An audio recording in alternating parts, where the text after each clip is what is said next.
listening to the Film Monsters Podcast with Nate and Ray.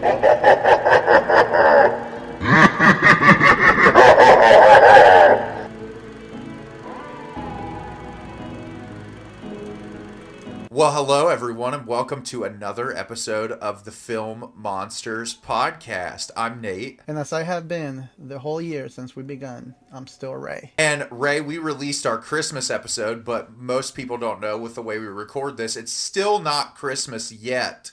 So we're still in like the holiday spirit here, but we are winding down to the end of the year. And so Ray and I thought it would be a fun episode or two episodes just to make sure we get enough time to cover everything that we want to, that we are going to talk about our 20 favorite films of 2022, which I know we talked about it before, but it was a really hard list to make. Extremely hard. You have no... I'm still not sure I'm like fully satisfied with my list. Well, and I want to say too, and I'm sure that you agree with this, I get so sick sometimes of people saying that like cinema is dying and that great movies don't get made anymore. 2022 has been an incredible year for film. Yeah, it's been a monster of a year. And that is why I feel like I'm still not quite satisfied with my list. Not because, I'm just kind of picking and choosing last minute stuff. No, it's because I just couldn't... It was impossible to try to pick 20 movies objectively.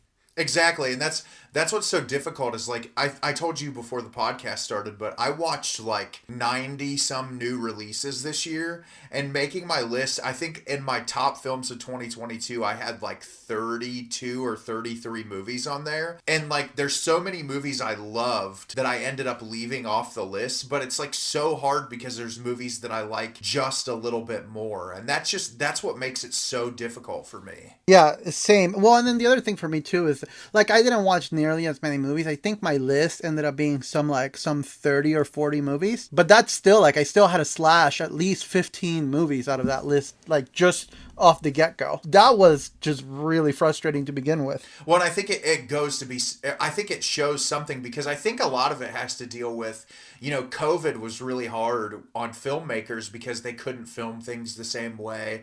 And there was essentially an entire year where quality content was more difficult to produce, and I feel like a lot of these filmmakers are at a creative peak. They're just wanting to put out great material, and we have reaped the benefits this year and last year. I feel like post-COVID, we've gotten some really amazing works of film. Oh yeah, no, I agree. In fact, as we talk, I just remembered one movie, and I'm making one last minute switch on my list. And that's totally fine. So Ray and I discussed it before the podcast, but one of the things we wanted to do really quick, and I thought this was cool that Ray brought this up, is we just both kind of wanted to talk about when we put these lists together, how we kind of go about putting these lists together, and like what is the criteria to have a film land on one of these lists. Yeah, so I don't know. I guess I can go first. I mean, for me, the criteria that I use is very, very basic. Like,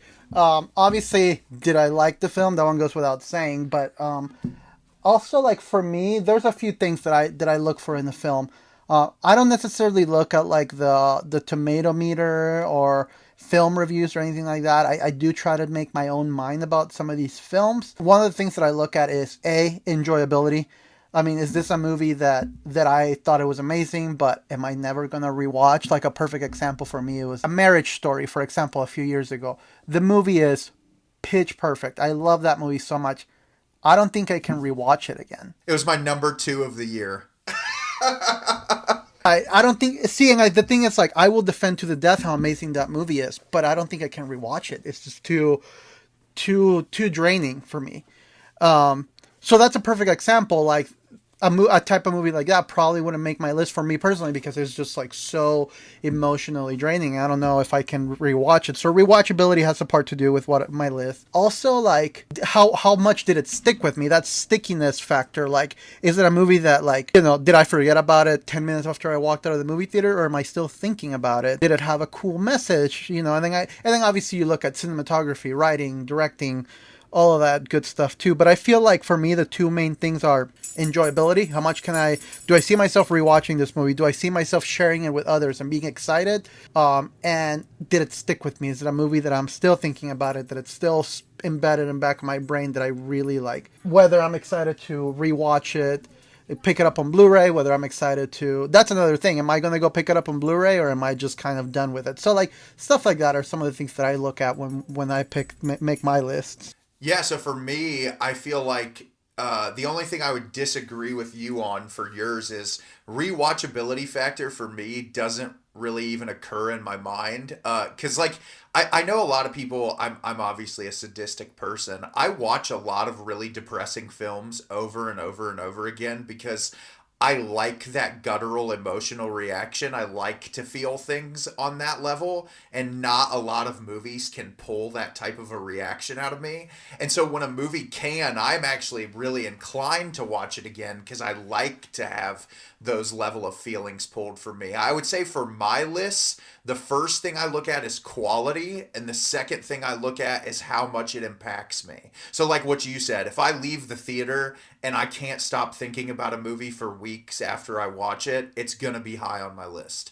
That's just how it works. Like if it resonates with me and it sticks with me for a really long time, that is probably the most important factor. And then after that is obviously artistic intent, where you talk about like direction, cinematography, performances, all that comes into play. But I think as far as how a movie resonates with me and sticks with me in my brain is really where it'll end up on my list. So I think we both have similar criteria. Like, obviously, I'm more sadistic, so I'll rewatch really depressing, awful, miserable movies multiple times.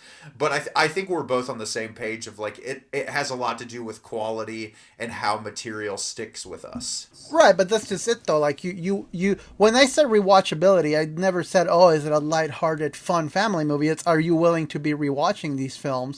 So it's just how it hits me. That's where the emotional impact comes in. Like, some movies are amazing, but I can't see myself rewatching them. And there are some movies that are depressing as crap that I can see myself rewatching them every other week. So that's what I'm saying. It's like, it's rewatchability for me personally. Like, I may not be able to rewatch A Marriage Story, but I can see myself rewatching, like, name some other depressing movie. I can see myself rewatching it. So I think it's just for me personally. That's the beauty about these lists, is that they're so personal to everybody. I've posted lists before where people be like, "Really? You put Venom on your top 20?" I was like, "Yeah." And it's all about how things impact you, and I think that's a really cool thing, is the way movies impact people differently. And I think that's really awesome, and I'm very excited to hear what your list is and where things sort of fall into place for you. Because similar to me, I feel like, I don't know, it's going to be really interesting to see how these pan out side by side, because just from the way we've talked about it with each other, I feel like they're going to be vastly different. Yeah, no, I agree. I think they're going to be pretty different, but I think we'll still have some crossovers that I'm excited for. But before we jump on those, though, Nate, I wanted to ask you, what were let's go through real quickly. I want to hear 3 honorable mentions from you, and 3 movies that you wanted to fit in, but you just couldn't, despite all the time you were able to allow yourself to watch some movies. Yeah, so I feel like, as far as like the movies that I really wanted to see that I feel like I didn't get a chance to, Tar is probably my number 1 right now, with Cate Blanchett, because so many people were talking about that movie. The Whale, the Brendan Fraser film, is another one I haven't seen yet. And then probably Damien Chazelle's Babylon. Those are 3 movies I really wanted to watch that I feel like possibly could end up on this list from a quality standpoint. I just haven't had a chance to see them. And then a few films that I wanted to mention that did not land on my list. The Fallout, starring Jenna Ortega, which was a movie about kids surviving a school shooting. It was beautiful. It barely made it off my list. Funny Pages, which is a A24 produced film that went directly to streaming. Super darkly comedic. It was wonderful. I loved it. Just barely made it off. And then, surprisingly enough, Terrifier 2, the sequel to Terrifier, really close to making it on my list. I loved it. It's an incredible slasher, but they just barely missed. How about you? So for movies that I missed, I didn't get to watch Bones and all. I just couldn't find the time. I really wanted to. I know you sang high praises of that film. I just couldn't find the time to go see it. I was hoping to be able to sneak it in like last night or something, but it's already off theaters, at least near me. Babylon, I agree with you. That's another one that I really wanted to sneak in, but this is something that frustrates me about like season, like Oscar season. It's like all these great movies get released like back to back in like November and December that it's so hard to make the time to watch them. And then the other one, this was a Netflix movie that I really wanted to see, but it was just, it's a really lengthy movie. It's over 3 hours long, and I just couldn't find the time to sneak it in. And I have no excuse, because it's been out for a while. I just never made the time for it. It was RRR. Yeah, that's also on my list. It's so long. It's so long, and it's just trying to find the time to do it. And then when you have the holidays coming, family, work, it's just, that's the problem with long movies. I don't mind a long movie, but I do have to invest the time in it. So those three movies, unfortunately, I didn't get to see, that I really wanted to. And as far as honorable mentions, one of them was one that I watched this morning, the Glass Onion, a Knives Out mystery. It was fun. It was a fun movie, but it just kind of felt like a rehash of the first one. It was greatly acted. It was clever. It was funny. They found a way how to incorporate the 2020 COVID-19 pandemic in a very clever way. I really enjoyed it. It just ended up being, it was one of those movies that, like I was mentioning earlier, I'm probably going to forget here by the end of the day, It was fun, but that's just all it was. It was fun. The other one that got edged out on my list was the film After Yang. Beautiful movie. We've talked about this one in the past. Beautiful film. It was that was the one that I was saying. It's like, oh, I had it set up and I had a last minute change. After Yang was like my number 20 and just got edged out because I remembered another one real quick that I like more that we'll talk about in a minute. But After Yang, beautiful movie. It was amazing. I really, really enjoyed it. And a third one that I really enjoyed, and you're going to be disappointed that this one didn't make it on my list, but it was On the Count of Three. On the Count of Three, it's kind of like what I was talking about earlier. It was an amazing movie. I can't say enough things about it On the Count of Three, but it kind of boils down to, is this one that I'm going to be rewatching often? I don't think so. Dealing with a lot of like mental health issues, that movie can be a little hard to watch at times. So it's funny, it's clever, and it's amazing, and I can't recommend it enough, but it will take like maybe me sitting down and showing it to someone for me to rewatch it rather than just watching it of my own accord. But it is an amazing movie. I can't stress that enough. Yeah, it really is. Those were some great picks, and I'm excited to talk about our top 20s. But today we are going to focus on films number 20 through 11. And then the next episode we'll do our top 10. So I'm really excited about that. That'll give some people some time to digest the ones that we picked today. So would you like me to go first, or do you want to go first today, sir? Totally up to you. I'll go first because my number 20 goes perfectly along with the mood. You said there was a blizzard in your town. It's cold over here. It snowed last night. Everything is white outside. And I just can't help but still somehow be in like that Christmas spirit. So my number 120 movie, and the only reason why I landed on number 120 is because this is purely a seasonal movie. It's Violent Night. I loved Violent Night. And honestly, I would have put it in the honorable mentions. It didn't make my top 20, but it's probably one of my favorite holiday films I've seen in years. It's amazing. It's going to be one that it's going to be on every rotation starting next Christmas. I'm going to buy that as soon as it's out on Blu-ray. I'm going to pick it up and it's going to be on my constant rotation. And I can see this movie, growing up in the echelons of like Krampus or Gremlins or Home Alone. Like I can see this movie really like becoming a staple for my every year Christmas traditions. So it's still in theaters. You can actually rent it. It's for at theaters at home now. You can rent it at home. So honestly, if like you can get a group together and like split $20, 4 or 5 ways, like it's a good time Trust me. And yeah, no, Violent Night is my number 20 just because I feel like Violent Night is going to be one of those movies that it will be a yearly tradition to watch for sure as soon as I pick it up on Blu-ray. What I loved about that movie too, and I know you mentioned it in the episode before I watched it, and Jess and I were talking about it after we watched it and we were walking out of the theater, is that despite the movie being incredibly violent and brutal, it never loses its like wholeheartedness about the holiday. And I loved that. I thought that that would be so hard to achieve, but like despite the gratuitous violence, you almost always have a smile on your face the whole movie.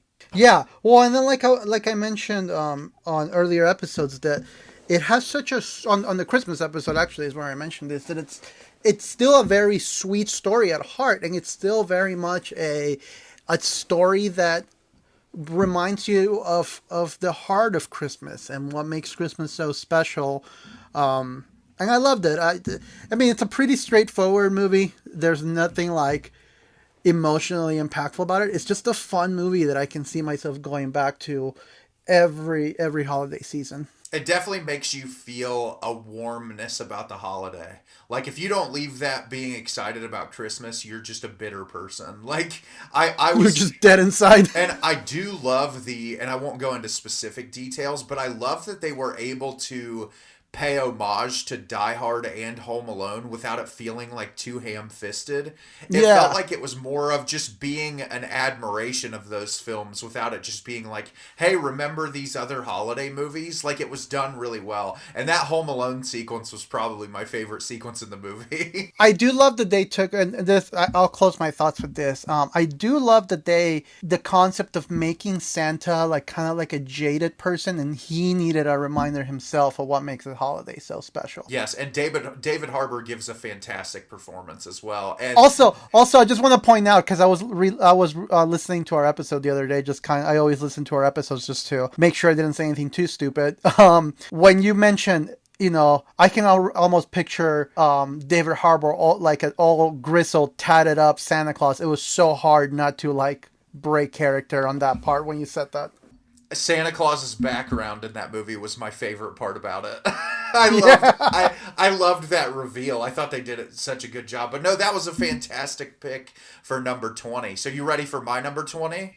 Let's do it. My number 20, comically enough, after you talked about it, is After Yang. that was my number 20, and I'll tell you which one edged that out here in a second. Yeah, I loved After Yang. It's one of those films that like, even if you tried to describe it to someone, like you could give them a general plot, but I feel like it would be impossible to describe the tone and the mood of the movie. It's very dreamlike. It feels like you're watching something from a different time and a different place. I love how it's a very futuristic setting, but that it feels like close enough to something that could be a reality. It's not like so overblown. And I love how simplistic the premise is, and it's really just beautiful. The performances are all great. The dialogue is incredible. It's a movie that like weeks after I watched it, I just kept thinking about it, about just how amazing it was. And I hate movies like this because A24 puts them out and doesn't push for them enough like other movies. I feel like this is one that was like limited release in theaters and then dump it to streaming and no one ever talks about it. And that's unfortunate because I do think it's a beautiful film that could have deserved awards recognition. Like it was just so well made. I do agree with that. I didn't even know about it until you kind of sang its high praise on one of our episodes. That's what made me curious to check it out. And honestly, like I said, it was my number 20 as well, but it got edged out last minute by a different one that I'll talk about here in a minute. But I do agree. If we would have gone past 20, this would have landed on 21. Yeah, it's just such a great movie, and it's very simple, nothing complex. It's a movie that I feel like anyone can digest, but I also think it's a film that a lot of people can pull things away from, and it's a very beautiful story. And if you get a chance, watch that one. It's really good. I don't have much else to say about it, but it was really great, and I loved it. I loved it as well. I'll just add on to it that I loved it. I thought it was the message behind it was really great. I mean, I think it's no secret that we've talked about how much we enjoy the concepts of like an artificial intelligence kind of becoming more, self-governing and developing emotions. It's such a complex and fascinating topic to me that, yeah, I join you on that. It's an amazing film. It was like an A24 indie version of the ideas that Blade Runner is conveying. Very Yeah. but very restrained. Like very much more of a just like a character study. No action, no like intense violent sequences, just very character driven and dialogue driven. Yep. No, I that's a perfect way of putting it actually. It's amazing. So hit me with your number 19. I'm excited to hear what it is. 19 was the one that actually edged out After Yang because as I was putting my list together, I was like, wait a minute. I forgot how much I adored She Will. Yeah, She Will was phenomenal. That would have been another honorable mention for me. It really took me by surprise. I really like She Will. It's no secret that my favorite A24 movie is The Witch, and this movie was very reminiscent of The Witch, in the themes that it delved into. And I am definitely all for like the social messages, but sometimes they can get really hammy or they can get really shoved down your throat, and this movie had a really powerful feminist message in a very classy and very smart and provocative way that I really enjoyed. And obviously the performances were amazing.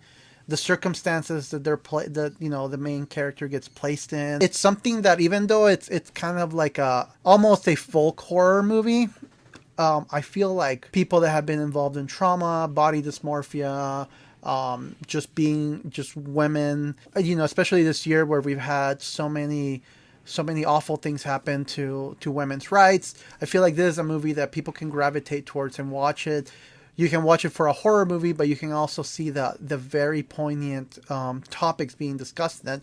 And, Clint Mansell did an amazing job with the score. So there isn't much I can say about it. It's one that you have to just experience. And yeah, She Will is my number 19. I also really just wanted to mention really quick, one of the things that I loved about it so much was pairing this older woman who had a very, obviously traumatic past, who's been through a lot currently in her life, with this younger woman who was her nurse, who was a person of color.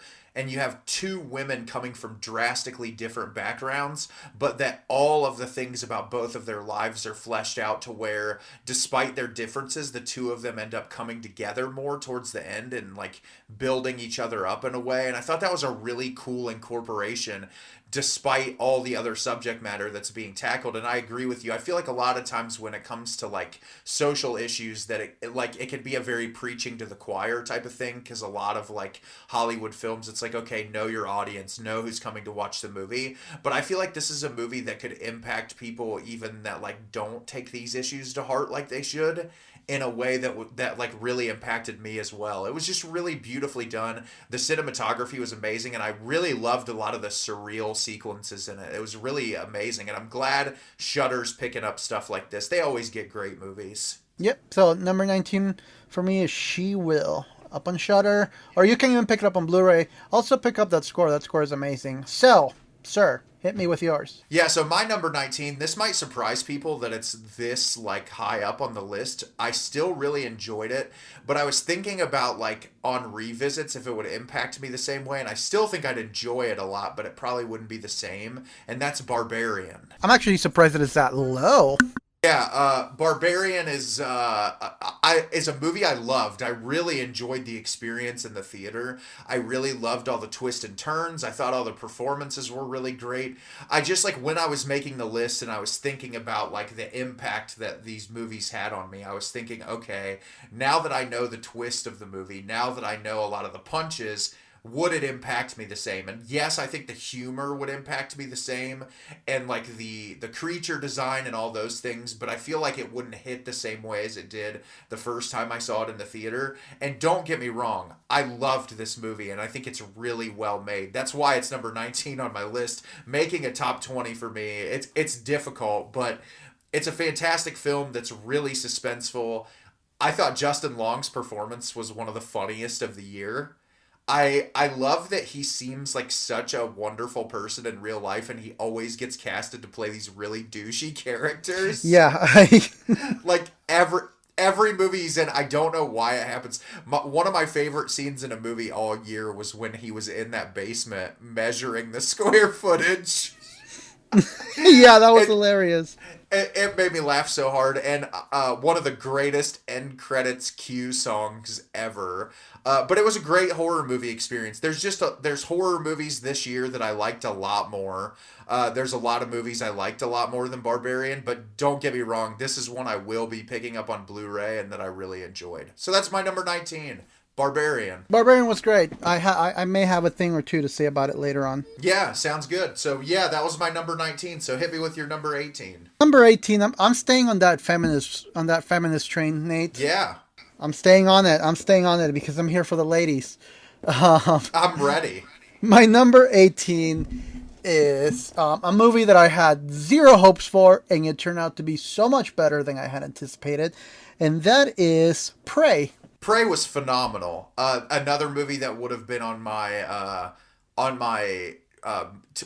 honorable mentions list. I feel like one of the good things about Prey, and I don't know if you agree with me, I feel like that's a movie that actually benefited from going direct to streaming. You really think so? Yes, I think that it benefited from going direct to streaming because it was like one of the most watched films on Hulu, and some of the CGI in it looked a little cheap. I feel like it felt a little bit more of like made for TV than an actual like big budget Hollywood film. I do love the intimate nature of it and the representation of the Native American culture, but I think that because it was released direct to streaming, that a lot more people watched it than they would have if it would have been released in the theater. I see that. Yeah, well, and I feel like the fact that the one before that, though I have a soft spot for it, a lot of people didn't like it, so I don't think a lot of people would have shown up in theaters to see it, just because the Predator franchise has been so uneven as far as quality goes. Prey, I liked that they pulled back all that schlock and made it like an intimate family drama with the Predator incorporated. Prey felt like a return to form for Predator. It felt closer to the original Predator movie, in the sense that like it's actually smart characters. I mean, the original Predator came out in the 80s, and it was written by Shane Black, so there's definitely a lot of like misogynistic humor in it. The fact that the main character is smart, there's actual legitimately awesome action pieces, and you see it feels more like a hunt rather than just like a schlocky action movie. I feel like if I were to do a ranking of the Predator movies, Prey would definitely be one or two for sure. Prey would probably be my number 2 behind the original, but there is a chance it could overthrow the original. I liked it that much. It made me think about like throwing the Predator or like a xenomorph in a different time period makes it so much more interesting. Well, and then I love the fact that there was so much that they actually kept true to like that Native American vibe. Like they suddenly didn't find like a Gatling gun to take him down. It was very much like through tribal knowledge and through tribal tactics that the hunt happens, and I really, really respected that. Well, I love that the only way that she got a gun was through those European settlers. And she had to learn how to use it through them, and like every bit of it made sense, which was great. Like I said, my biggest issues with it were the CGI on the animals was very cheap. It like a couple of times I was like, wow, this looks like it could have been on like a Windows 95 PC game. But other than that, I really the look of the Predator was amazing. I know you were a sucker for that dog too. Don't even tell me otherwise. Oh my gosh. Yeah, it was really entertaining. I would say it's really entertaining. I think the only reason it didn't make my list is because I didn't really think much about it after I watched it. Like I thought it was good, but it's not one that like is gonna stick in my brain for a really long time. It's one that like if someone said, let's watch Prey, I'd be like, hell yeah, fun action movie, let's do it. And it's really well made. Really well made. But Prey is my number 18. See, this has been very interesting so far. I already out of the gate, our lists are very interesting. Yeah, seriously. Yeah, so you ready for my 18? Give me your 18. So my number 18 is a movie both of us saw, and I thought this would end up being higher on my list, but I saw a lot of movies that I liked more than it, but it's still an incredible experience, and my number 18 is David Cronenberg's Crimes of the Future. that one would have actually been an honorable mention for me now that you mention it. Yeah, I loved Crimes of the Future for a lot of reasons. Obviously, it was a return to form for David Cronenberg when it comes to the body horror stuff. I feel like over the past couple years, he's done a lot more. Like, he made, like, A Dangerous Method, which was a historical drama. He's made a lot more straightforward films over the years, and he's also done a lot of acting performances. And so when I heard that he was going to do a body horror film again, I was really excited. And I think all the body horror elements are great, but what I really liked, and I know I spoke on this a little bit in the episode Ray and I already did, was the allegory for trans and LGBTQ people that exists in this film. I feel like a lot of it has to do with that experience and like how people in that community are perceived, and like the whole idea of the people who are eating plastic is like they're completely shunned from the rest of the world and treated as outcasts, even though they're trying to do something to make the world more sustainable and like a better place to live. And I thought that was a really interesting idea, and reading interviews with Cronenberg and knowing that that was his perception and the way that he was going about it made me appreciate the movie even more. But aside from all those issues, I just thought the performances were great. Vigo was awesome. Kristen Stewart was great. Lea Seydoux was amazing as normal. I really liked the grimy, gross setting of the movie. Like, it really felt like it was in some weird dystopia, and I love when movies are set like that. But I just loved Crimes of the Future. I thought it was really great.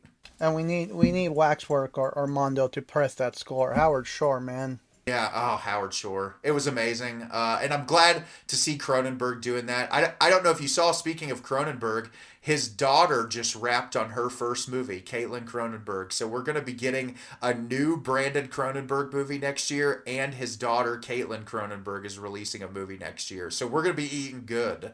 Give me all the Cronenberg. You could. That family has got some issues, and I'm thrilled because they create some great content based on that. So my number 18 is Crimes of the Future. Would have totally been on my honorable mention. Also, it's another one that got edged out by Violent Night, oddly enough. But yeah, Crimes of the Past, or Crimes of the Future, I'm sorry. I agree with you with everything you said. It was great. I got a chance to see that in theaters, which was really cool. It was really fun watching people's reactions, thinking they were going to watch a straightforward horror movie, and they got something they weren't bargaining for. They don't know David Cronenberg.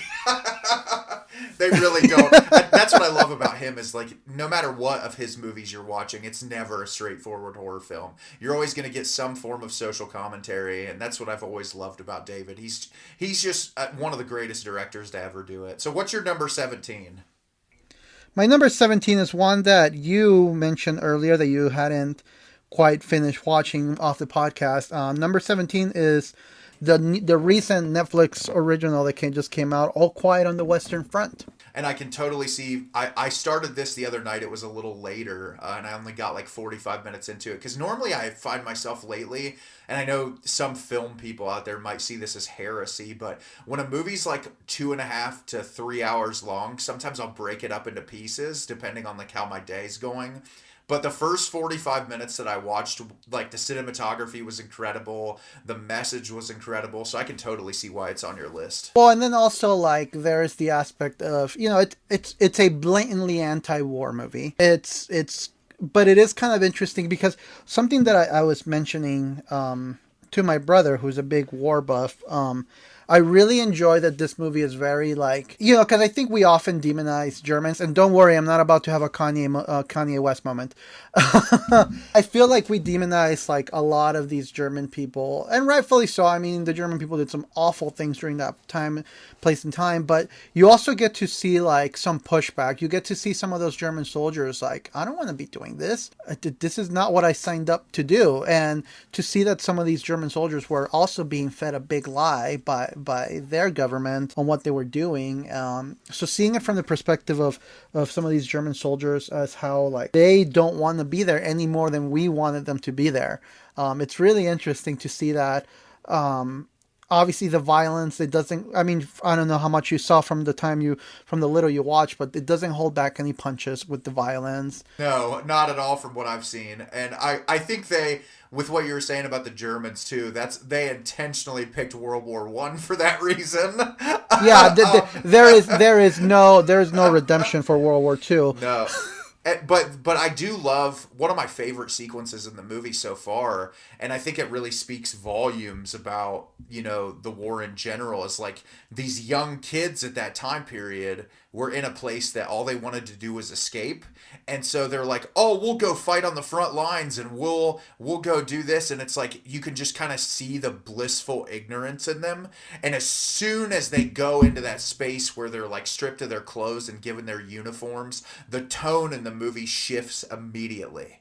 And you could just see like they're not even aware yet of what they're getting into. And that first, I love that the first moment when they're on those trucks and they unload and you just see that guy, the medic, covered in blood. And he's like, "You can't go through here. We need these trucks to transport bodies back." It's like, boom, reality sets in. Look what you had to get yourself into to quote unquote get away from the life you were living. It's a gut punching movie. Like, you haven't finished it, obviously, but I mean, this isn't a spoiler. We know how that war ended.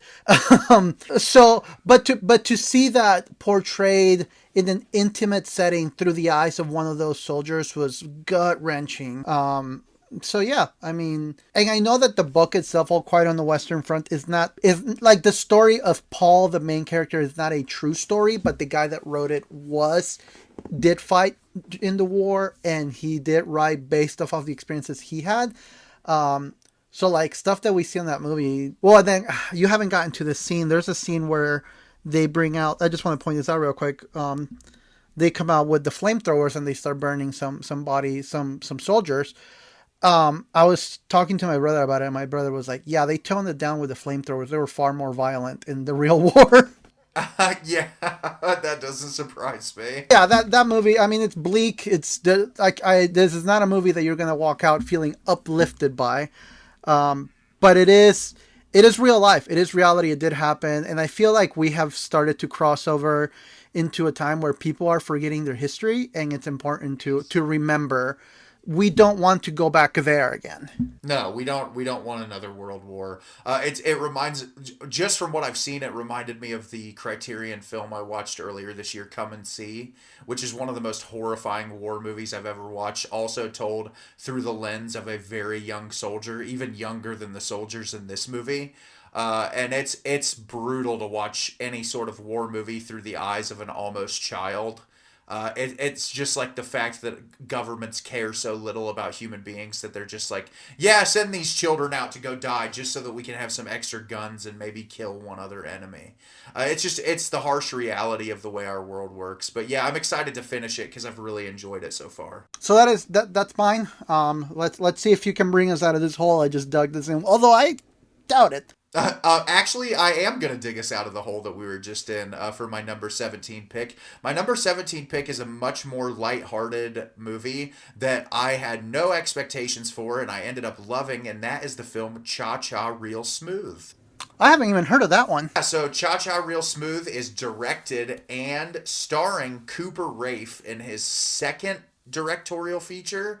And this is just an absolutely beautiful film. So I'll give you a quick summary on it. But it's about a young kid who still lives with his parents. He just graduated high school. He's been wanting to go to college for a couple years. I think they say in the movie he's like 20, maybe 21.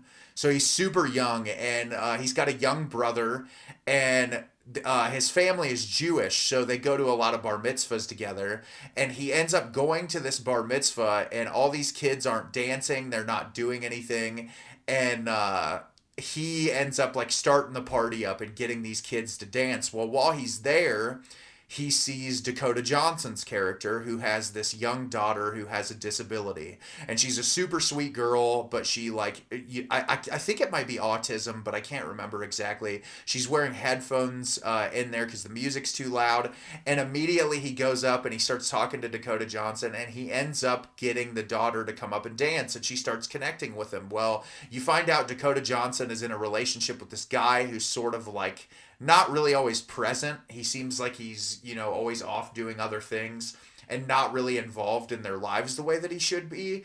And so in order for their relationships to start getting back together, they hire Cooper Raiff to be that girl's babysitter so they can go out. Well, he ends up leaving. The husband ends up like constantly going on business trips and stuff. So Dakota Johnson and Cooper Raiff start to hang out together, and they start to build this relationship. And it becomes this really beautiful film about these two people from very different lives connecting at a moment where they both need each other. And it's really just like heartwarming, beautiful, real, grounded. I just loved it. It was an Apple TV original movie. I watched it earlier this year. I want to say maybe before the summertime.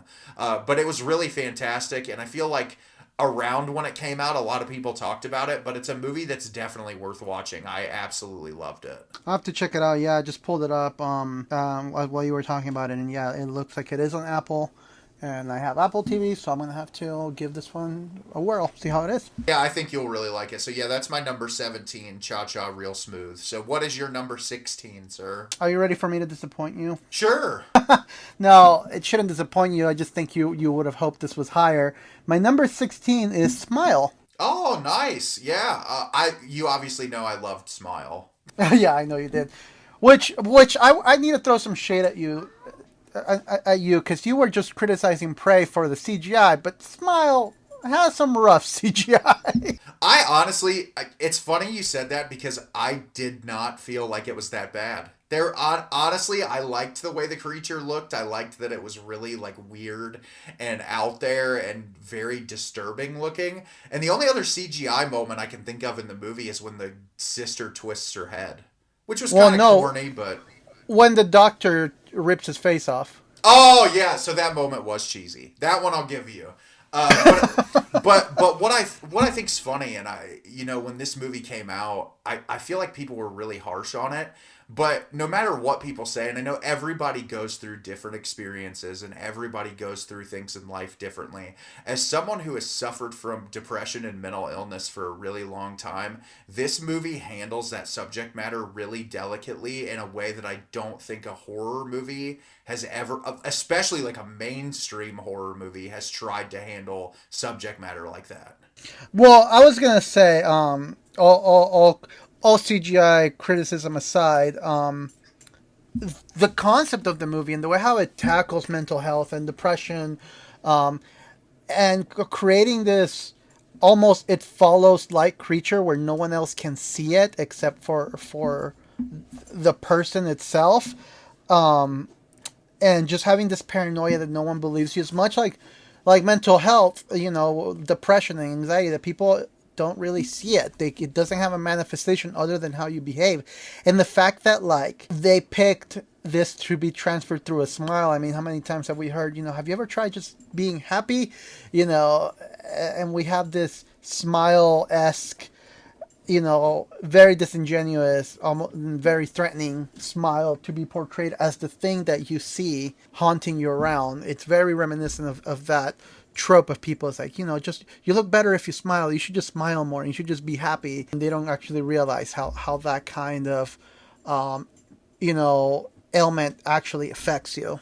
And I think the thing that got me the most about this movie was the hopelessness of getting to the point where no one believes you. No one at all believes you. Your spouse doesn't believe you. Your family doesn't believe you. And you're grasping at straws to try to get someone to actually believe what you have to say. And that's what shook me up the most about this movie, was towards the third act, when she was at the point where you could tell that she was breaking. There was just nothing left for her because no one was believing what she was saying.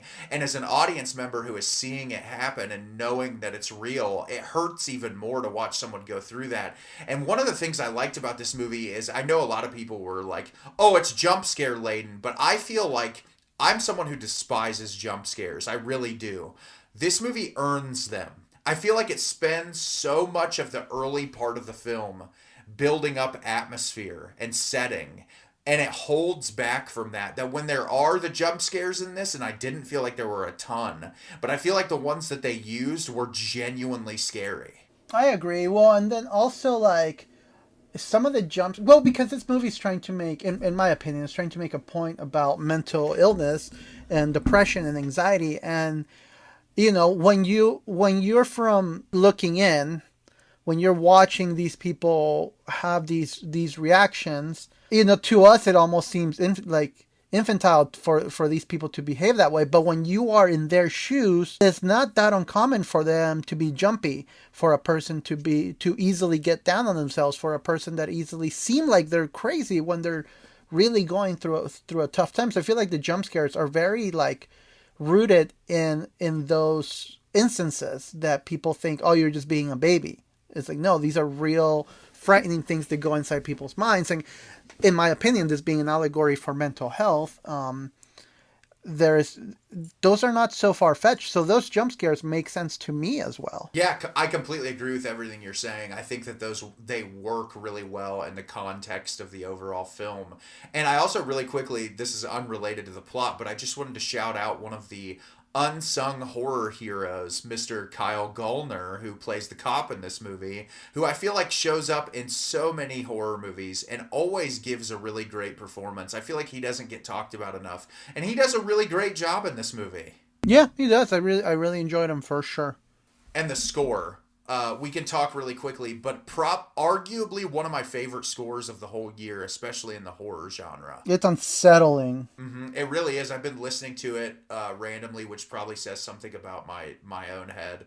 But it's like a really phenomenal score that accompanies the movie well, and it's one that like I finished watching it and immediately wanted to watch it again. I just thought it was so well made, and it's like Ray and I talked about back when we discussed this movie. I think even before either one of us saw it. But I want to see more big budget horror movies like this. Yeah, I agree with that. It also ended up making like double its budget, which good for them. Yeah, well, and then the amazing, viral campaign that they did. Yeah. Oh, yeah. Did you see on Instagram Live a couple nights ago that for like 24 hours they streamed? I doubt it was an actor doing it. I'm sure they filmed it before, but it was just like that actress sitting in a room with all these Christmas stockings filled with Smile Blu-rays, and she was just doing that Smile, and it was on their live stream for like 24 hours. That's hilarious. Yeah, they did a really good job with the marketing of this movie. But yeah, Smile's great. I'm glad it was on your list because I was hoping you'd like it, and I'm glad that you did. I sure did. So what is your number 16 though? So my number 16 is going to disappoint you a little bit, I think. My number 16 is The Menu. Oh! Yeah. I loved The Menu, but I liked a lot of movies a lot more than The Menu. I think that it's really fantastic. Obviously, we spoke about this on the podcast. I think Ray Fiennes and Anya Taylor-Joy both give amazing performances. I really like how weird the entire like feel of the movie is. I like that it's a really unnatural opening to a movie. It's actually funny. I don't know if we talked about this before, but this was a movie that when I started watching it in the first 20 minutes, I was like, this is really irritating the shit out of me because I hated Nicholas Holt's character. I was like, why is Anya Taylor-Joy even around him? Like, this doesn't make any sense. All the characters were kind of grating to me, but as soon as they started introducing the courses, I was like, oh, okay, I see where they're going with this. I see, like, the satire they're trying to get at. I see how they're spoofing these characters, and then as soon as I settled into it, I loved it. I think that everybody gives a great performance. It has an amazing score. The cinematography's great. Whoever worked on the actual, like, production design for the food did an amazing job. It looks fantastic, and it's super suspenseful, and I like the way the information was revealed throughout the film. And obviously the third act of this one is insane. It was a lot of fun. I really enjoyed myself in the theater, and I really liked this movie a lot. There's a lot of movies I watched that impacted me more than The Menu did. But that doesn't take away from the fact that I will be watching this movie again and that I really enjoyed it. And I'm sure you'll have a lot more to say about it when it comes up on your list. How do you know it's coming up on my list? Oh, I know it'll be in your top 10, without a doubt. I heard the way you talked about this movie after you watched it, and I loved it, but it was funny. I had assumed that it would be on my top 10 originally when I watched it, and I was like making my list, and I was like, oh, this didn't get as high as I thought that it would, but that doesn't, it's like what you said earlier, like even with After Yang not making your list, it doesn't take away from the fact that it's a great movie that I really loved. No, I get that. I love the movie, but I will leave my thoughts for when we talk about it later on. Yeah, so that's my number 16 is The Menu. So what's your number 15?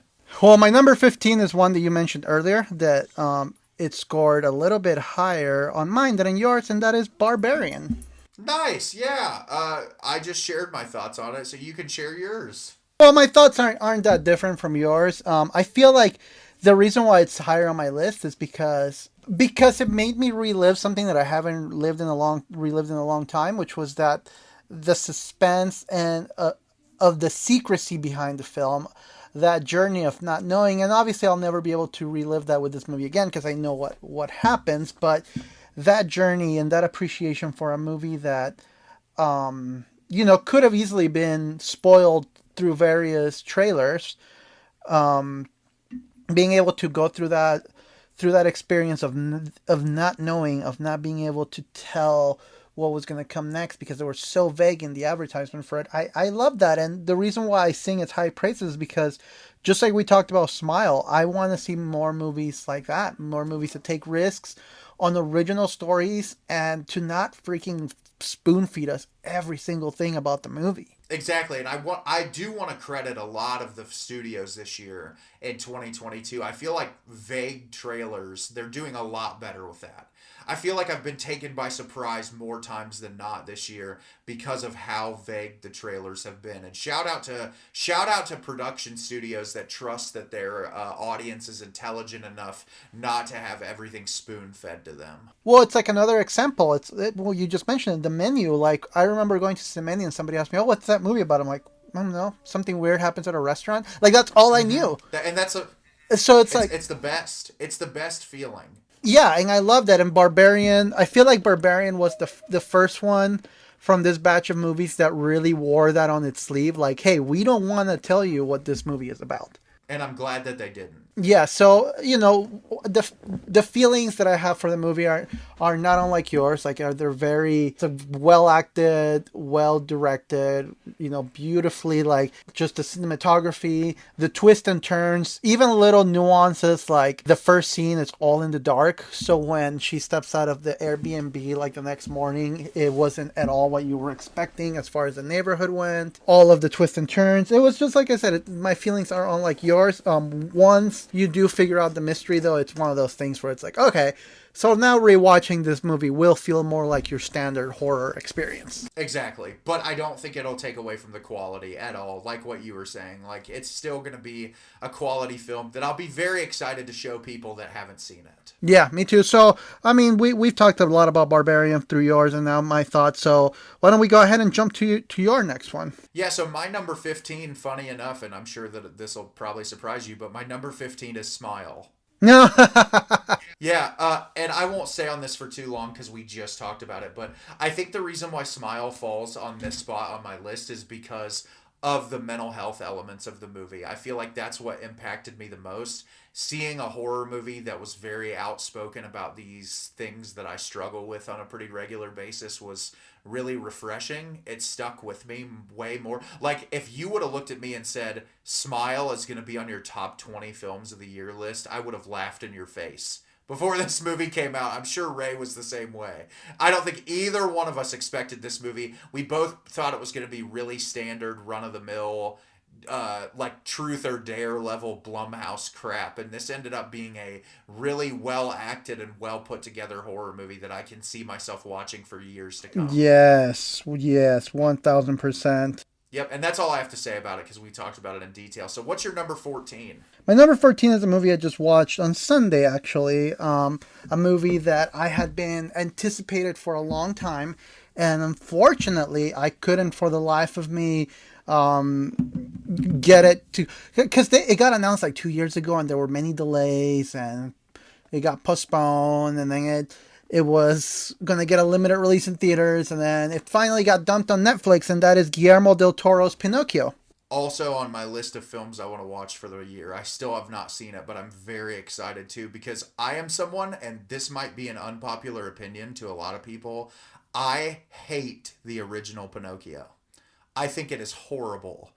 I watched it like 2 months ago, and it is probably my least favorite of the Disney classics. I think the message is incredibly stupid. It's mostly boring, and so I'm excited because I know Guillermo del Toro is going to completely spin that story and turn it into something different, and I cannot wait to see it. Well, first of all, let's get the obvious out of the way. the animation, the stop motion is beautiful. Beautiful stop motion work. Even though this is a PG, animated movie, it deals with a lot of like adult themes, grief and death. It deals with a lot. There's an inclusion of like Benito Mussolini and that, and the awful things he was doing in Italy. The inclusion of like more darker themes throughout the movie. The movie is definitely more aimed at adults, but you can still get away with watching it with kids, but it definitely has a lot of adult themes that would go over a lot of kids' heads. And again, Guillermo del Toro can do no wrong in my book.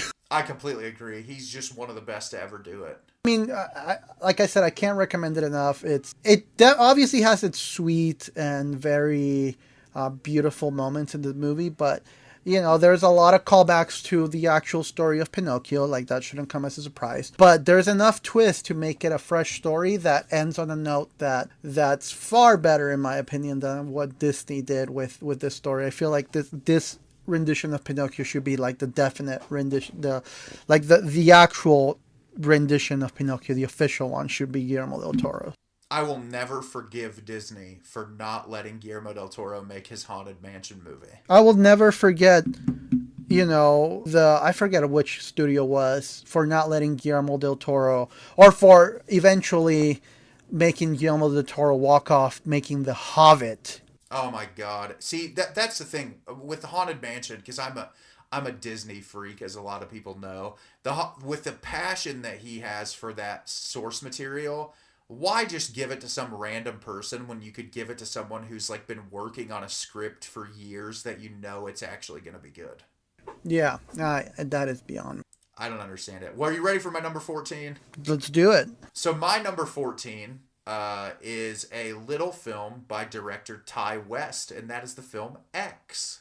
Oh. Yeah, I loved X. I thought that it was an incredibly well-made slasher film that subverted a lot of the stereotypes of slasher movies by feeling like an A24 movie in the best way possible. I thought all the performances were really great. A surprisingly great performance from Kid Cudi, and a transformative performance from Mia Goth as the Elder Pearl, which I didn't even know till the movie was over.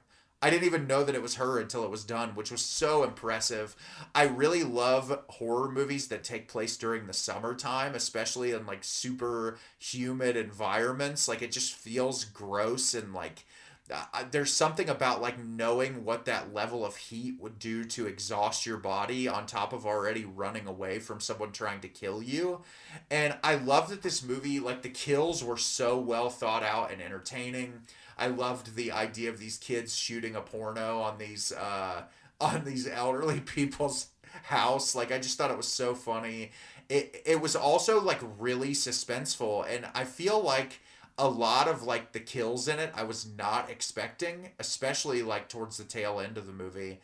And it was just great. I really don't have a negative thing to say about X. I thought it was fantastic. It's a movie that I've thought about a lot since I saw it in the theater. Is this your second mention with Jenny Ortega? Yeah, the first mention with Jenna Ortega was The Fallout, the honorable mention. I love Jenna Ortega. It's not on my list, but Wednesday was one of my favorite TV shows I've watched all year. Yeah. I like Jenna Ortega I can a lot. I can tell. Yeah, so that's my number 14 is X. X was interesting to me because I enjoyed it at the moment, but it was one of those that I was like, oh, that was cool. And then I just kind of never went back to it. Yeah, I honestly haven't stopped thinking about it since I watched it. It's one that I feel like is going to be in my constant rotation. I'm kind of hoping that when Maxine comes out, that A24 will put out some like Blu-ray set of all three, because I think that would be really cool to own. But I really loved X a lot. It's a movie, especially for someone who loves slasher films. I feel like it's the type of thing I crave. So yeah, X. That's my number 14. So we got three. We each have three more left for this episode. Yeah, and my number 13, I think you're going to be a little shocked of how high it is on my list. But I talked about this at the beginning of the episode of how I do like to include movies that have a lot of rewatchability value, and this is one that I can see myself watching until the end of time. It's a fast-paced movie that takes place in a train, and that is a Bullet Train. Hey, I'm not going to give you any crap for that because Bullet Train was some of the most fun I've had watching a movie this year, so I don't blame you. It was so much fun. It was so much fun, and I can't wait. I've rewatched this movie several times because of how entertaining it is, how fun it is. I'll probably be watching it over the Christmas break that I'm having right now. It's just such a good time. It's hilarious. It has incredible cameos and performances. Brad Pitt, man, he's like a fine wine. He ages really well with his movie choices. And then you obviously have, the brothers in the movie that are just a standout performance. Yeah, Brian Tyree Henry was my favorite performance of the entire movie with his Thomas the Tank Engine stickers. I'm still trying to figure out which Thomas the Tank Engine. Am I a diesel, Nate? Am I a diesel? I don't think you're a diesel. No, I think you're a Thomas. Honestly, this is the only movie that you'll watch that has a flashback sequence for an origin of a water bottle and also a flashback sequence to introduce you to a character to kill them in 2 minutes. that was love amazing. This movie. It was I honestly, out of 5 stars, I gave this movie a 4.5, which might surprise a lot of people out there. I loved it. Well, and this is a prime example of a movie that critics just destroyed. And I was like, why? This movie is entertainment at its peak. Yes, and it's well written. That's what I was surprised. It's not just dumb. There was a lot of thought put into it. I loved, I know she was only in it for a little bit, but the inclusion of Zazie Beetz' character was great. Oh my gosh. That was one of my favorite scenes when her and Brad Pitt fight. And shout out to actually letting Miss Sandra Bullock show up in the movie. I was thrilled with that. I don't want to give a spoiler, but you'll know what I'm talking about. The cameo of the agent that he is filling in for. I cried laughing when that happened. But yeah, I totally understand why this is on your list. It was so much fun. I wanted to mention some more obscure stuff in my honorable mentions, but if I was making a full honorable mentions list, this would definitely be on it. Bullet Train, yes, my number 13. I also want to go, I can't go without mentioning Bullet Train, without mentioning the appearance of... Oh, wait, hold on. First of all, I love the conductor constantly chasing him around for the ticket. But I wanted to highlight the appearance of Hiroki Sanada, who we're not worthy of his acting chops. And the fact that he agreed to do a movie this, wild and out there makes me respect him even more. Did you love when he pulled the sword out of the cane? Oh my gosh. And you know what's funny? I was watching this with my brother and he was like, dude, before that scene even happened, he's like, he's pulling a sword out of that cane. And I was like, oh, I can't wait for it. As soon as he did it, he's like, I knew it. You don't want to mess with that guy. Also, that sequence at the end when they're doing that huge fight, I was like, this isn't... The one scene in the movie that had me scratching my head of this could never happen is when Aaron Taylor Johnson is crawling on the front of the train and he punches through the glass. I was like, no, there's no way that would ever happen. There's definitely suspended disbelief on Bullet Train, but I love it, and it's a movie that I can see myself watching endlessly until I am on my deathbed. Yeah, it's a fun one, and I'm actually really excited to own it, and I can't wait to watch it again. So, which one is your next? Which one is your lucky 13? So, my number 13 is actually going to be a continuation of my number 14. My number 13 is Ty West's Pearl. Just get them out of the way back to back. I liked Pearl a little bit more than X, and I'm hopeful that you will watch Pearl because I know you haven't seen it yet. It is a drastically different movie than X. It's not a slasher movie. It's one of Martin Scorsese's favorite films of the year. What? Surprisingly. Yeah, it's a very large homage to the golden age of Hollywood. This movie is very bright. It has vibrant colors. It's very darkly comedic.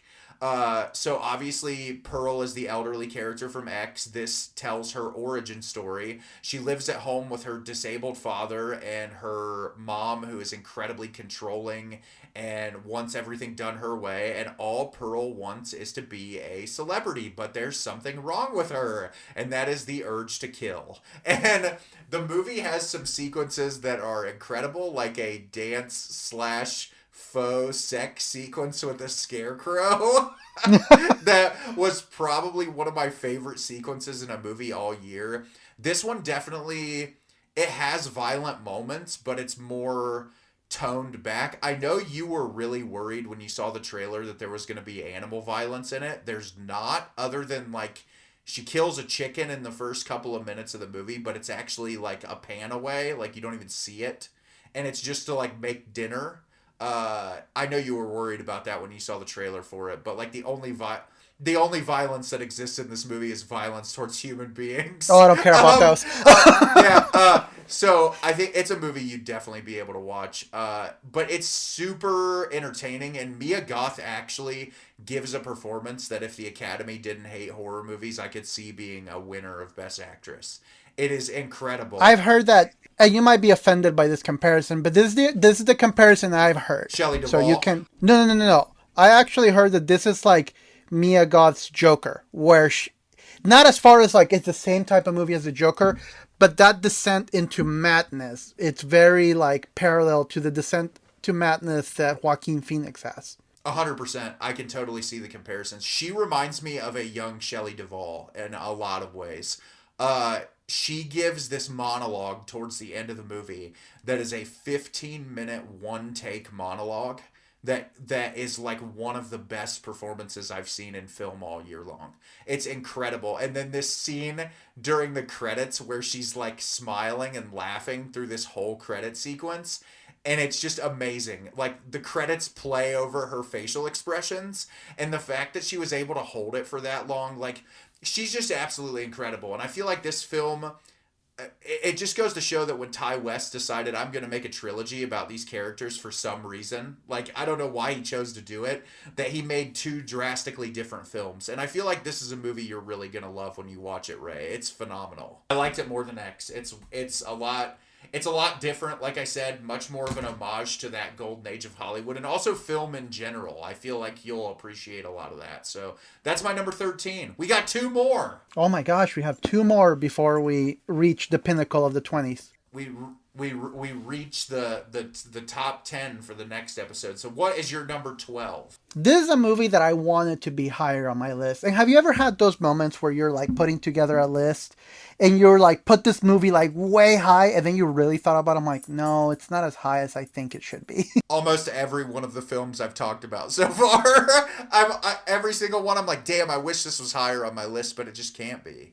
I wanted this to be on my top 10. I wanted this to be on my top 5, but it got it got number 12. So in a way, it got top 5 on my bottom 10. If you think about it that way. Hey, that works. I wanted to love this movie much more, but you know, not all of them can be like that, and that is Something in the Dirt. Something in the Dirt did not make my top 20, but I'm glad that it made yours. I thought it was enjoyable. I know you love those Moorhead and Benson boys. I do love those Moorhead and Benson boys. I want to be best friends with those boys. I love this movie. We did a whole thing on it on a previous episode. But I love Moorhead and Benson. I'm a big fan of theirs. I wanted this movie to be far, far higher on my list, but I like the next 11 movies far more than this one. And it was as per usual. I like the clever concepts that they use. I love the inclusion of like them kind of going back to form in a way, like using more abstract concepts. And you know, the movie could have benefited from a trim the fat a little bit. But ultimately, like, it was well written, well performed. I like the concepts. I think I just wish, like we've mentioned in our previous episode, it was just maybe 15 minutes shorter, you know. But it was at the end of the day, it's great. I can't wait to buy it when it comes out on Blu-ray, so I can watch it more and dissect it a little bit more and try to get more out of it. Yeah, that's totally understandable. So that's we did a whole episode where we went into deep detail about it. So I won't go into too much detail. Well, are you ready for my number 12? So my number 12, I was actually really disappointed because I felt like this movie got done dirty. This is an A24 produced film that got thrown directly onto Apple TV Plus, and that is the film Causeway. I mean, I know this is the Jennifer Lawrence movie, right? Yes, it's Jennifer Lawrence and one of your favorite characters from Bullet Train, Brian Tyree Henry. Oh, he's amazing in Atlanta too. Yeah, Atlanta's one of my favorite television shows of all time. But yeah, I watched this movie because I really love him, and I also really have a respect for Jennifer Lawrence, even though I don't like every movie that she's been in. And I'm a sucker for intimate character dramas, and this movie is a tough watch, but it's also really beautiful. And it's about an unlikely friendship forming between these two people. So essentially, I'll give you a brief summation, Ray. Jennifer Lawrence's character served in the military, and something happened to her where she got injured to where it sort of messed up her head and her memory and like her basic ability to do like move around. So she comes back to the States. She lives with this nurse for a while until she gets rehabilitated enough that she can drive and do things on her own. And she worked on, I believe she worked on not on a submarine. She worked for like water purifying systems wherever she was at in Afghanistan. And so she ends up taking a job cleaning pools, and she lives at home with her mom when she comes back home, and her mom is kind of not all there. You can tell that her life choices aren't the best. And so one day she's out driving because she interviews for that pool job, and her car breaks down. And she takes her car to a shop that Brian Tyree Henry runs. And he's like, hey, your car's really messed up. It's going to take me a while to get it fixed, but let me drive you home. And he drives her home, and the two of them start talking, and they end up forming this really unlikely relationship. And you find out that Brian Tyree Henry's character has had equally as much crazy stuff happening in his life as she has, and that it's all about finding connection and friendship with someone in a moment in your life that you really need it. And it's just really beautiful and moving, and two of the best performances of the year. Brian Tyree Henry and Jennifer Lawrence are both amazing. The amount that they're both able to do in this movie with just facial expressions and responses to dialogue, like it was just really moving. And I'm a sucker for these types of films, and it's one that I've not stopped thinking about since I watched it. That's one that I need to watch because I've heard you multiple times talk very highly of this movie, so it's one that I need to get on there and watch. Yeah, it's phenomenal, and like you said, if you have Apple TV Plus, it's on there. And it's like an hour and a half runtime. It's super short. It's totally worth your time. I'll have to check it out then. It would be really fun, Ray. And I just thought about this. I think it would be fun that in a couple of weeks, maybe if we get to watch some more that we haven't got a chance to see, that we do an episode just kind of highlighting some of the movies that we missed from 2022 that we finally get around to checking out. Oh, that's a great idea. Yeah, that way for a lot of these movies that are like ones on your list I haven't seen or ones on my list you haven't seen, we can talk about them a little bit more. That's a great idea. Yeah, so we'll do that. So yeah, my number 12 is Causeway. Nice. I'm going to have to put that one on the list to watch. So we've come to it, Ray. The first ending of part 1 of our 20 list. So what is your number 11? My number 11 is a huge cheat. That's fine. And but I don't play by the rules. I'm a bad boy. I don't play by the rules. It's a huge cheat because it's not a full-length movie. However, the reason why I put it on number 11 and why I wanted to include it in that list is because if this movie would have been a full-length run movie, it would have most definitely have been on my top 5. It would have most definitely been a contender for movie of the year. But unfortunately, this is just a 54-minute TV special that Disney released called Werewolf by Night. Oh, that's awesome. I still have not seen it yet, but I've heard a lot of good things about it. This is the best thing Marvel has released, in my opinion. This is the best thing Marvel has ever made. That is high praise. I mean, it's not, considering the fact that I'm not the biggest Marvel person. Yeah, that's true. Neither am I. So and my admiration I have for Michael Giacchino. So. Oh yeah, and where he directed it and scored it. Unbelievable. I love that. I love Gael Garcia Bernal. I adore that man. Um, he's one of my heroes. I want to be best friends with him. Does he make you? Does he make you un poco loco? I just had to ask. I mean, maybe. Werewolf by Night is, first of all, it's just like a 54. I think it's like 50. It's not even an hour. It's like 50-minute TV special that went straight to Disney Plus. So the basic premise is they bring all of these hunters, and they're gonna hunt a monster that they have captured, and whoever kills the monster first gets to be like the heir to this like legacy and of this hunter legacy or something like that. The thing about this movie that I love so much is not only is it like a really cool like concept of like all these hunters hunting this creature, it's also the whole like it's filmed in black and white. It's made to look like an old school monster movie like Frankenstein's monster or the werewolf. Like it's made to look like one of those like old school movies. Even from little details the Giacchino added, like there's a scene where you see like there are certain scenes where you will see like the cigarette burns on the film, like the old times. So like little details like that was just beautiful. The creature design is really cool because it feels like a monster creature. You know, it's not like this crazy like the werewolf. You know, the obvious Werewolf by Night. Doesn't look like your typical like CGI monster. It looks like a classic werewolf from like the 1930s or 40s. Even the acting is very like from that era too, and I loved it. And Gael Garcia Bernal does an amazing performance as he always does. My complaint about it is like I wish this was longer. Why didn't they turn this into a full-length film and release it in theaters? Because if the only reason why this isn't on my top 10 is because it's not a full-length movie. I haven't seen this movie yet, and that means I'm old.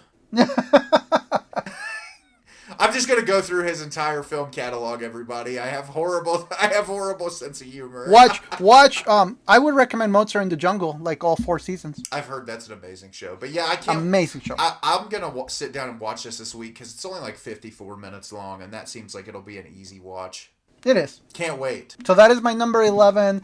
This could have easily ended up on my top 10 if it were a full-length movie. And that makes sense. There's obviously that's a big thing to take into account, but hey, if it's 54 minutes that you really enjoy, it's 54 minutes that you really enjoy, and that's all that matters. I've liked less time for certain full-length movies. Oh, 100%. I totally get that. So you ready for my number 11? Close this book. So my number 11 is a movie that we've already mentioned today, that we've talked about. Well, you mentioned it earlier in the episode, but this is a movie that really impacted me a lot, and that's On the Count of Three. Oh, yeah.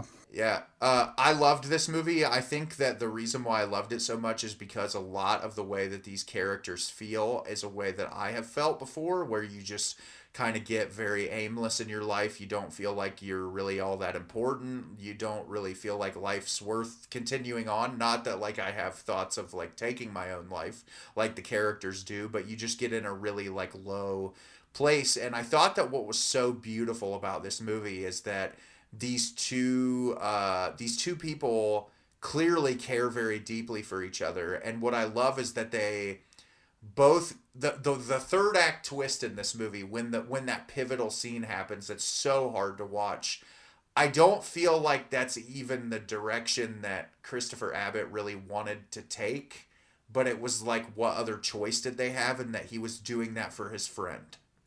And that's what breaks my heart the most about it, is like you get to a point where you could see both of these people moving on with their lives and doing something else, but that's not what ends up happening. And it's a really difficult watch at times, but I don't want to take away from the fact that this movie is very funny. Yes, it has a lot of humor. Yeah, it's really, that's why I love it so much, and that's why like revisiting this one for me is easier, because I think mental illness is so draining and exhausting, and it's really hard sometimes in life to not get out of that funk without laughter. And I love that Jared Carmichael, when making this movie, was able to incorporate so many funny moments in something so heavy, and he does it perfectly. And even characters in this like I'm not a Tiffany Haddish fan by any means, but like she does a really good job in this movie. everybody that's casted in this, Henry Winkler plays a drastically different role than I've ever seen him play in something. And it's just, the cast is pitch perfect. It's super simple, but it's really beautiful, and it moved me a lot. I like I said, this movie didn't make my list, but it is beautiful. The Papa Roach bit is still one of my favorite bits in the movie. Yeah, it made me laugh. It made me laugh so hard. There's so many great moments in this, and I love, like, you can just truly see that friendship in such a real light. And Christopher Abbott, talk about a slept-on actor who just is amazing. Also, like, yes, definitely, but I also wanted to point out the fact that, like, this is a movie, because I feel like, and this is something that this movie did beautifully. A lot of movies that portray mental illness, they make the, like, cookie cutter, sitting in the shower crying while the shower is running, and they never get out of bed. And in this movie, I feel like it's a more realistic take. As someone that deals with depression, and in your case too, who deals with depression, we're a lot more dark and twisted than that. Oh, 100%. I thought that what really kind of set this movie apart was that scene at the beginning when Jared Carmichael was at work and he tried to hang himself in the stall. Like, I felt like that kind of stuff, it made it so much more grounded in, like, a way that, obviously, my jaw dropped when that happened at the beginning. I was like, no way they're doing this in, like, the first 10 minutes of the movie. And just from that point on, you really had no idea what to expect. And that's what was great. It was a movie that, on the surface, seems like it could be really simple, but there's so many twists and turns. Like I said, Henry Winkler playing totally out of character. Like, something I've never... But he does a great job. They all do. It's a tough watch, but it's also a really important watch, I feel like. Yeah, for sure. It's definitely one that it's important for people to see. And it was really interesting to find out, I still haven't seen it yet, but Jared Carmichael actually did a stand-up comedy special this year, and I didn't realize that it was all about his struggle in his household coming out as gay. And obviously, I feel like a lot of that translates to the ideas of On the Count of Three, of your own, like, internal struggle and your own, like, self-identity, and dealing with just carrying on life when you feel like you just don't belong. And that really translated over well. And also that stand-up comedy special that he did, Ray, directed and produced by Bo Burnham. Oh, that actually makes a lot of sense. Yeah, I need to check it out, though. I think it's called My Name is Rothaniel, something like that. I still haven't seen it yet, but Jared Carmichael's performance in this made me want to check out everything he does. And you'll be very excited to know that those two leads are both going to be main characters in the next Yorgos Lanthimos movie. Of course they are. Which I can't wait for. I'll be there. And Willem Dafoe. Oh. I'm going to be there day one, baby. So that is... So there's our top 20 through 11. 20 through 11. And we made that in a little bit over an hour, which means if we would have done all top 20, we'd be sitting here for over 2 hours. And I'm sure that you and I have a lot to say about our top 10. I would imagine we have a lot to say. Unbearable. Oh, yeah. Talent, Ray.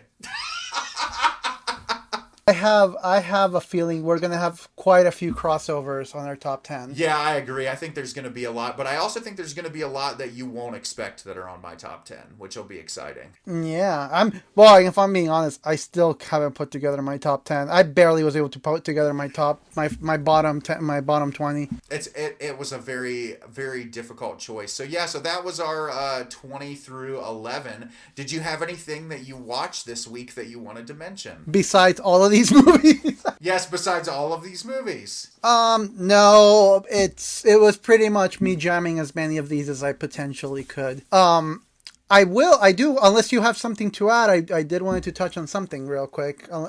But unless you have something to add that you wanted to bring up that you watched this week. Oh, you're totally fine. What did you want to add? Oh, well, I wanted to bring up something super quick. Because we still have, we can use an extra 5-10 minutes. We are notorious for music, right? Since we have a little time, I wanted to, if you wanted to, just briefly mention our favorite albums of the year. Oh, that's going to be a difficult choice. If you want to start, you got to give me some time to wrap my brain. Well, you don't have to, like, rank them, just name them randomly. They don't have to be any particular order. So how many you want me to give you? That's the question. You want to do 5 or 10? 5's fine. Okay, let's do 5. 5 seems manageable. Okay, what were your top 5 records of the year? Just real quick. You don't have to go into details. You can just mention them. So in no particular order, my five favorite albums of the year. Wow, this is hard. My five favorite albums of the year were Tom Berlin's "I Don't Know Who Needs to Hear This," Biba Doobie's "Beatopia," Black Country New Roads, Ants from Up There, Rat Tally's "In My Car," and then the self-titled Muna record. What are your five favorite albums of the year? I need to check out that Muna record. You're not the only person that has brought this record up to my attention. It's a phenomenal pop record. Okay. So for me, my top five were, and I do have a particular order because I recently did my ranking on Instagram. Number 5 was Angel in Real Time by Gang of Youths. Number 4 is Lose Your Delusion by A Wilhelm Scream. Number 3 was The Shape of Everything by Soam. Number 2 was the self-titled album by Sparta. And number 1 was No Oblivion by No Devotion. I knew that No Devotion record was going to be your number 1. Although I did think Norma Jean's new record would break your top 5. They were number 6. Oh, so close though. They were number 6. But yeah, these were the records that No Devotion hit me in ways that, I can't even begin to describe. Or I can. You just have to look at my Instagram over at Analog C. It was really hard for me, but that Tom Berlin record, she's a singer-songwriter, and that entire record is about being a minister's kid and like having a struggle with internally with your faith. And so a lot of the lyricism on that record really wrecked me. It was definitely on repeat a lot this year. What's the name of the record again? It's called I Don't Know Who Needs to Hear This. But most of it is about being a minister's kid, struggling with your own faith and your own identity. Being that Sarah, the lead musician, is a queer person, dealing with that on top of being a minister's kid. Something I can resonate with pretty heavily. So no, how? But yeah, it's a really beautiful folk record. I actually got to see her live in Columbus, and it was just absolutely amazing. So yeah, that's a record that if those themes interest you at all, check it out. Yeah, I just looked it up because that does sound actually really cool. So yeah, those are some records we liked. Obviously, normally we do the big announcement for next week's episode, but our announcement is we're going to talk about our top 10 favorite films of the year. No surprise there. I am excited to see our crossover and where things are going to land. As always, you can follow us at the Film Monsters Podcast. We'll announce when episodes are coming out. You can follow Ray and I on our personal Instagrams at MyExitUnfair and Analog C. And since this will be coming out beforehand, we just all really want to wish you a happy new year and say that we really appreciate you for listening. And it's been a really fun year. I can't believe this is going to be episode like 32, I think. So we've done 32 episodes, which I got to look at our little Spotify Wrapped thing where we publish, and it said we published 85% more than other podcasters on Spotify, which was an amazing statistic. Wow. Yeah, and it seems like our episode counts are going up and people are enjoying it. So if you've been listening, we really appreciate it. And thank you guys so much for listening. So much. Happy New Year's, and we'll catch you on the flip side.